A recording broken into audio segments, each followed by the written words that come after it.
샬롬 반갑습니다. 오늘은 검정고시 기초과학, 그러니까 검정고시 들어가기 전에 기초과학 5강으로 물리 마지막 시간이에요. 사실은 물리 개념이 조금 생소하고 어렵기는 해요. 자, 그런데 기초 5강 같은 경우에는 전력을 가지고 실제로 우리 실생활에서 발전 시스템을 가지고 전기를 만들었다. 만든 것을 어떻게 합니까? 우리가 어떻게 각 가정으로 보내지? 막 이런 것들. 근데 보내려고 봤더니 손실 전력이 너무 많아. 그럼 그 손실 전력은 어떻게 줄일 수가 있지? 뭐 이런 실질적인 부분들과 함께 에너지 효율에 대한 이야기를 할게요. 왜냐면 100이라는 전기 에너지를 만들었어요. 근데 그거를 다 온전히 100을 쓰진 못해요. 중간에 저항이 있죠. 그렇죠? 그런 것 때문에 손실되어지는 에너지가 많아요. 그래서 에너지 효율이라고 얘기합니다. 100이라는 에너지가 들어왔는데 실제로 뭐 한 90을 썼다. 그러면 얘는 에너지 효율이 얼마 정도 되겠어요? 90% 되는 기계가 되는 거예요. 그런 식으로 에너지 효율과 그리고 열기관에 대한 거 한번 볼 텐데, 열기관은 되게 간단한데 생각보다 되게 어려워하는 부분이라서 한번 보도록 하겠습니다. 자, 봅시다. 전력에 대한 부분을 한번 볼게요. 전력이라는 건 뭐냐면 단위 시간. 과학에서 단위 시간을 1초예요. 1초. 시간. 단위가 기준이 되어지는 시간. 기준이 되어지는 만약에 거리다. 그러면 뭐 1m를 기준으로 하든지 뭐 이런 식으로 단위가 되어지는 시간. 그 시간당 생산 또는 사용하는 전기 에너지. 그것이 바로 전력이다라고 얘기를 해요. 자, 그러면 다시 한번 얘기하면 전기의 흐름에 의해서 공급되는 에너지 또는 사용되는 에너지라는 겁니다. 이게 무슨 말인지 너무 헷갈리니까 그냥 바로 한번 가볼게요. 전기 에너지 같은 경우에는 여기를 한번 보셔야 돼요. 자, 전기 에너지가 있죠. 색깔을 다른 걸로 해야겠어요. 그래야지 눈에 빡 들어오겠죠. 자, 전기 에너지 봅시다.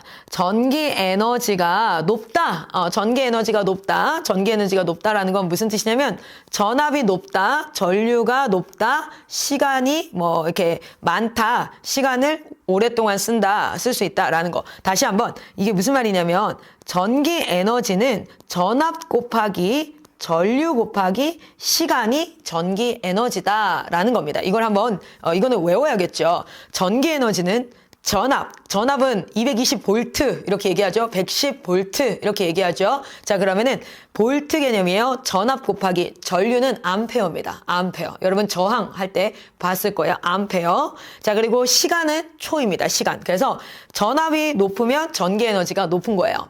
그리고 실제로 전류가 높으면 뭐한 겁니까? 전기 에너지가 높은 겁니다. 그리고 시간을 길게 시간과 다 비례한다는 거예요. 그래서 전압, 전류, 시간을 곱하면 전기 에너지다라고 말할 수 있다는 겁니다. 무슨 말인지 이해되시나요? 자, 요거를 그냥 기본 개념으로 가지고 이걸 기본 개념으로 가지고 볼게요. 그냥 문제입니다. 어떤 기계가 있는데 얘는 10초에 100초라고 써버렸네요. 10초에 자 봅시다. 10초.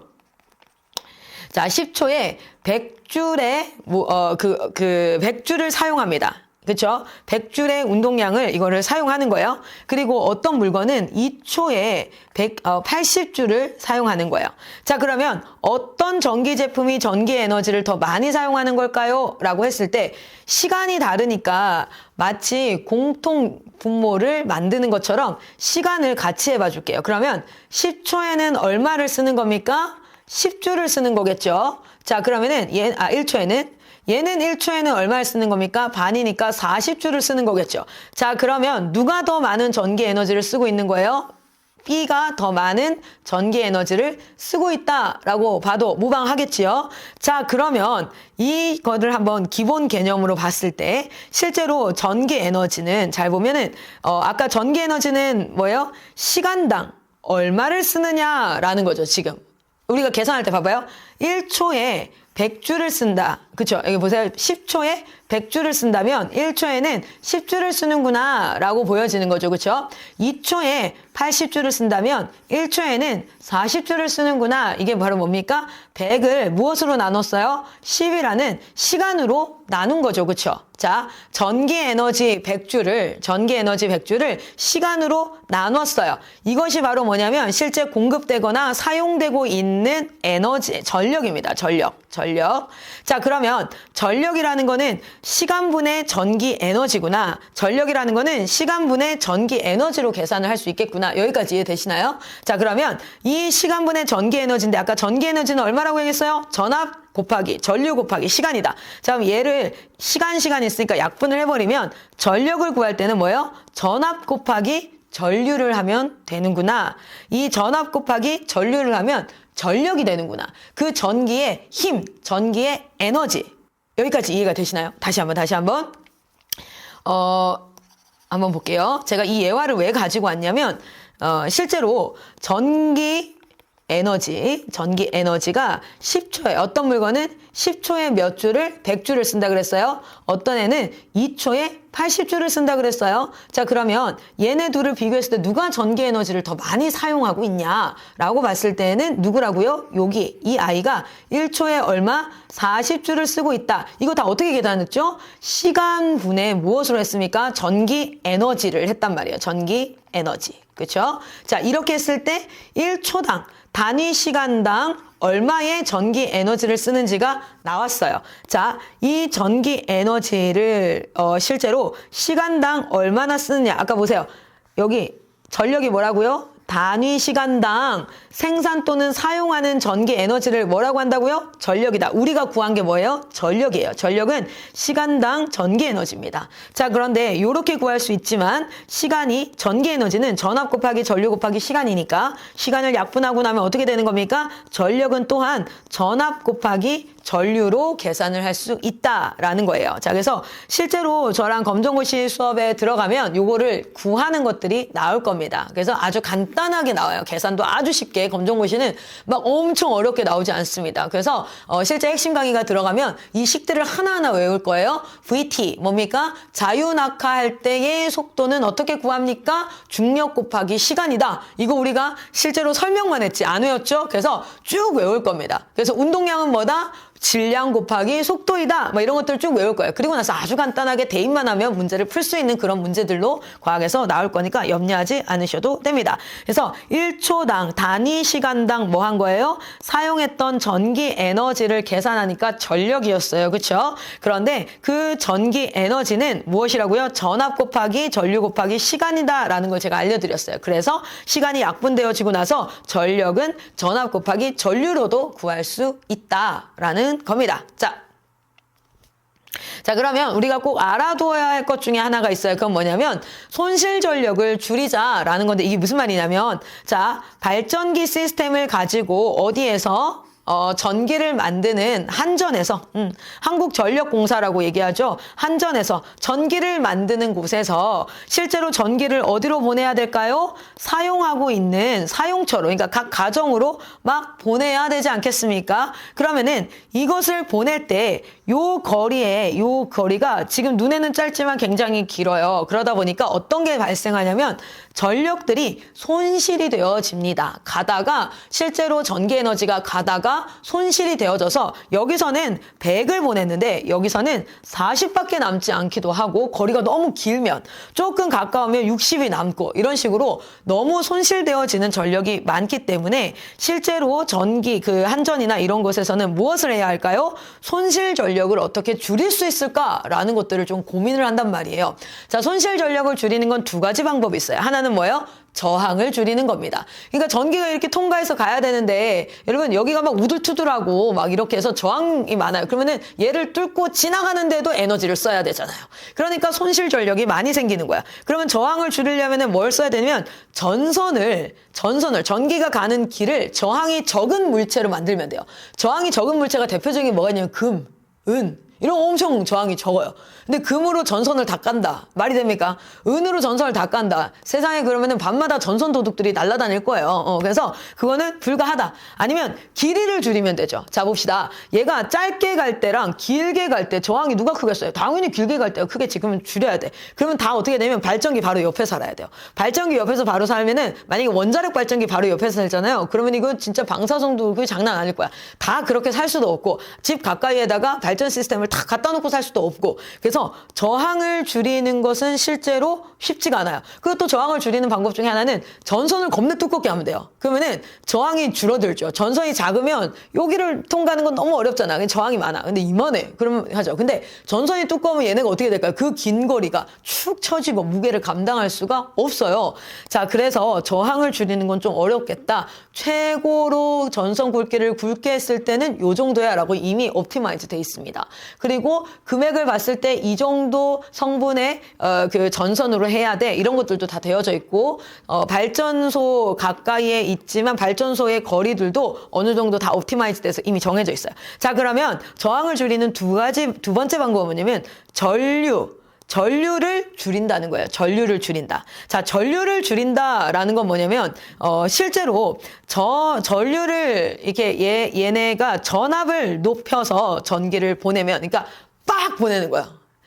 빡 보내면 그 전기의 압력의 그 에너지가 얘를 쫙 통과하게 해주니까 실제로 손실 전력이 줄어드는 거예요. 그러니까 이렇게 팍 가게 하는 거, 이렇게 설명하기가 좀 그러네요. 그래서 전압을 높여서 전기를 보낸다. 압력을 높인다. 그래서 승압이라고 표현하는데 압력을 높여서 실제로 전기를 보낸다라고 하는 것이 있어요. 그래서 한국에서는 뭘 씁니까? 요걸 바로 쓰고 있습니다. 어떻게 해요? 전압을 높여서 전기를 보내는 승압 형태를 통해서 손실 전력을 줄이고 있는데 그것을 높이는 기계가 바로 뭐냐면 변압기입니다. 전기의 압력을, 전압을 조절하는, 변동하게 하는 그런 기계라고 보면 돼요. 자, 그럼 변압기는 여러분 이거 한번 보이십니까? 실제로 그 전신주에, 그러니까 이제 여기 전신주에 이런 거 달려있죠, 여기. 보이시죠? 얘네가 다 변압기예요. 그래서 이 변압기는 전압을 변화시켜주는 장치인데 전압을 높여주면 어떻게 됩니까? 전압이 높아지면서 아까 기억나요? 전기 에너지가 있어요. 그렇죠? 여기는 전압 곱하기 뭐가 있습니까? 전류 곱하기 뭡니까? 실제로 시간이죠. 전기 에너지가 고정이 돼 있다면 전압을 높여주면 어떻게 될까요? 전류는 줄어들게 되어져 있어요. 자, 그러면서 뭐합니까? 실제로 압력이 높아졌기 때문에 손실 전력이 줄어든다라고 보시면 됩니다. 자, 그러면은 전압을 높여줄 때 무엇을 사용하냐? 변압기를 사용하는데 이 변압기 안에 뭐가 있냐면 요게 들어있어요. 자, 철심이 크게 있죠. 이거는 전기가 흐르는 철심이 크게 들어져 있고요. 코일이 감겨져 있습니다. 자, 코일이 감겨져 있는데 요 원리가 어떻게 되냐면 첫 번째 코일이 있고 두 번째 코일이 있겠죠. 자, 코일을 많이 감느냐 적게 감느냐에 따라서 코일을 감은 수 1차에다가 코일을 감은 수 대 2차에다가 코일을 감은 수는 뭐와 같냐면 실제 1차 코일의 전압과 2차 코일의 전압과 같다라고 보여집니다. 같다라고 하는 거예요. 자, 이걸 한번 볼게요. 그럼 무슨 뜻이냐면 만약에 5번을 감았다. 그리고 두 번째는 10번을 감았다. 그리고 5번을 감았을 때 10V이고 10번을 감았을 때는 이 비율이 그대로이니까 자, 5대 10이니까 10V라면 얘는 몇 V가 되겠까요? 20V가 되는 거예요. 자, 그렇다면 이렇게 이거는 우리가 뭐 왜 그렇죠? 라는 질문을 하지 마세요. 왜냐면 이것까지 이해해야 되는 게 검정고시가 아니기 때문에 자, 변압기의 원리만 기억하면 됩니다. 변압기의 원리는 코일을 감은 횟수가 있는데 1차에서 감은 코일과 2차에서 감은 코일의 감은 수의 비율이 전압의 비율과 같다라고 알고 계시면 됩니다. 자, 그럼 여기가 5번 감았고 여기가 10번 감았으면 비율이 뭡니까? 1대2입니다. 그럼 1차 코일의 전압을 10으로 우리가 알게 되면은 2차 코일의 전압을 당연히 20V로 알 수 있게 된다는 거야. 자, 그러면 40V로 만들고 싶어요. 2차 코일의 전압을 40V로 만들고 싶다. 그러면 코일을 몇 번 감아야 될까요? 40V로 만들고 싶다. 그럼 몇 번을 감아야 되겠습니까? 이게 질문이에요. 자, 5번을 감았을 때 뭐예요? 10V가 되어져요. 그런데 몇 번을 감아야지 뭐가 될까요? 40V가 될 수 있을까요? 몇 바가 됐습니까? 10V에서 뭐가 됐어요? 40V가 됐잖아요. 그렇죠? 그러면 4배가 된 거잖아요. 그러면은 5번 감은 거에서 몇 번을 감아야 될까? 2차 코일에다가 4를 곱해서 20번 감으면 됩니다. 라고 공식을 구하는 거예요. 자, 다시 한번 이거 한번 설명을 해드릴게요. 우리가 사실 이 모든 기초 원리들을 다 이해하고 변압기를 공부할 수는 없어요. 그런데 변압기는 어떤 원리가 있다고요? 여기 첫 번째와 두 번째 전류가 여기에서 감은 횟수에 따라 어떻게 되어집니까? 변화가 일어난다는 거예요. 자, 그러면 그 변화의 비율 공식이 어떻게 되냐면 여기 1차 코일의 감은 수 대 2차 코일의 감은 수의 비율이 1차 코일에서 나오는 전압과 그것이 쭉 지나가다가 2차 코일을 지나갈 때 나오는 전압의 비율과 같다라는 거예요. 그러면은 5번을 감았고 10번을 감았을 때 10볼트가 1차 코일에서 나왔다면 2차 코일에서는 몇 볼트가 나온다는 거예요? 네, 20볼트가 나온다는 거예요. 자, 그러면 이 비율에 따라서 5번을 감았는데 10볼트가 나왔고 두 번째 감은 전압을 40볼트가 나오게 하고 싶으면 나는 두 번째 코일에다가 몇 번을 감아야 될까? 10번이 아니라 몇 번을 감아야 된다는 거예요? 네, 20번을 감으면 된다. 요렇게 계산이 가능합니다. 자, 이렇게 변압을 해서 전압을 높여주면 처음에 전기가 이렇게 오다가 코일을 막 통과하고 두 번째 코일을 빠바바박 통과하면서 어떻게 돼요? 전압이 높아진다는 거예요. 그러면은 거기서 나온 전기들은 이제 40볼트로 송출이 되는 거겠죠. 그게 바로 변압기다라고 생각하시면 됩니다. 자, 우리가 전력과 변압기에 대한 이야기를 했고요. 전력을 구하는 것과 손실 전력을 줄이는 방법에 대한 이야기들을 한번 하면서 변압기 얘기까지 한번 했어요. 자, 그러면 마지막으로 오늘 볼 게 뭐냐면 에너지 효율인데 이건 너무너무 간단해요. 에너지 효율은 실제로 뭐냐면 공급한 에너지 중에 지가 받은 에너지가 있을 거 아니에요? 공급받은 에너지 중에 여기 유효하게 사용된 에너지의 비율입니다. 예를 들어 실제로 100줄의 에너지를 받았어요. 그런데 사용한 에너지는 60줄이고 나머지는 사용되지 않았어요. 그러면 에너지 효율이 얼마입니까? 전체 공급된 것 중에 사용한 에너지 곱하기 100 하면 퍼센테이지가 나오겠죠? 동그라미 제끼고 나면 어떻게 될까요? 60% 정도의 에너지 효율이 있다. 이건 뭐 계산하지 않아도 다 알 수 있는 건데 무슨 뜻이에요? 공급된 전체 양분에 사용한 에너지를 하면은 에너지를 사용한 비율이 나온다는 거예요. 자, 요거보다 그 다음에 자, 열기관이라는 게 있어요. 열기관이라는 건 뭐냐면 연료를 연소시켜서 그러니까 태워서 발생한 에너지를 무엇으로? 일로 전환시키는 장치다. 이게 무슨 말이냐면 아주 뜨거운 열이 들어옵니다. 그럼 어떤 기관에서 그 열을 기반으로 뭐 하는 겁니까? 에너지를 만들어서 어떤 일을 하는 거예요. 와트 보이세요? 이렇게 에너지를. 그리고 나서 이제 남은 열이 여기로 빠지게 되는 겁니다. 이것이 열기관이에요. 열기관. 자, 그러면 열 효율을 잘 보면 실제로 어떤 열이 들어갔죠. 그것을 Q1이라고 합시다. 어떤 열이 들어갔는데 그 열에서 무엇으로 실제 사용된 양이 있고, 그쵸? 양이 있어요. 그리고 나온 양이 있을 거 아니에요? 자, 그러면 어떻게 됩니까? 처음에 공급한 에너지는 뭐와 같습니까?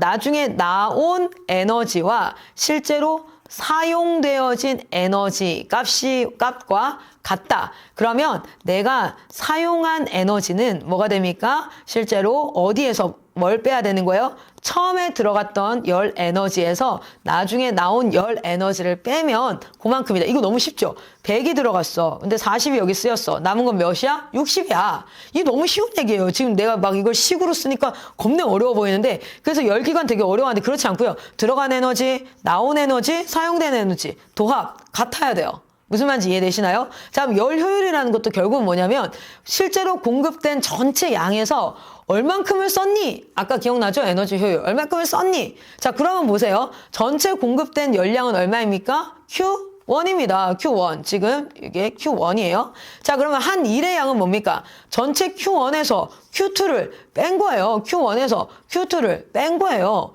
이게 바로 뭡니까? 에너지 열 효율이에요. 되게 간단한 건데 그림으로 그려버리니까 열기관이라고 하고 막 열 에너지라 이러니까 너무 어려워 보이는데 그렇지 않아요. 어떤 건지 아시겠죠? 전체 공급된 양에서 사용한 양 사용한 양 하면은 뭐가 되어집니까? 에너지 효율이 되는 겁니다. 근데 이제 100분위를 할 거면 옆에다가 100을 곱해가지고 퍼센테이지로 바꿔주면 되는 거고요. 자, 그래서 열 효율도 실제로 전체 공급되어진 열량에서 사용한 양만큼만 위에다가 나눠주면 뭐가 되는 거예요? 얘가 진짜 얼만큼을 썼나라고 볼 수 있어요. 자, 그럼 이 열기관의 효율은 얼마가 되는 겁니까? 100분의 뭐가 되는 거예요? 사용한 거 40이잖아요.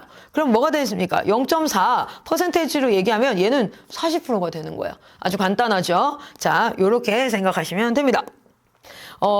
마지막으로 이거 한번 보면요. 아주 간단하게 제가 설명을 할게요. 전체 공급되어진 열 에너지가 200줄이에요.